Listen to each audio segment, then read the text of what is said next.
বিদাবাদী কি বাদী বলেন না ইবাদী কুরআনুল কারীমকে তারা মানতে চায় না কিন্তু যখন বিপদে পড়ে আজকে যদি সাইক্লোন আসে ঘূর্ণিঝড় আসে আজকে যদি কোনো গাড়ি যদি অ্যাক্সিডেন্ট হবে ব্রেক ফেল হয়ে গেছে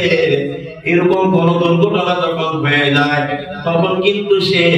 যখন শিলাবৃষ্টি হয় বাড়ি বর্ষণ হয় ঝড় তুফান হয় ঘরবাড়ি ভেঙে যাচ্ছে এমন বিপদের সময় যারা কোরআনের বিরোধিতা করেছিল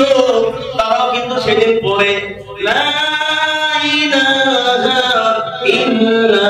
আনতা সুবহানাকা ইন্নী কুনতু মিনাজ যালিমিন ঠিক কি না কথা বলেন না তারাও সব কোরআনের বিরোধিতা করছে আর যখন বিপদে পড়ছে না সারা বিপদে পড়ে আবার করতেছে কি লা ইলাহা ইল্লা আনতা সুবহানাকা ইন্নী কুনতু মিনাজ যালিমিন বড় প্রথমে দোয়া করছে এই দোয়াটা কোরআন শরীফের সুবহানাল্লাহ বলেন না এই দোয়াটা কি কোরআন শরীফে আছে না ভাই আছে নি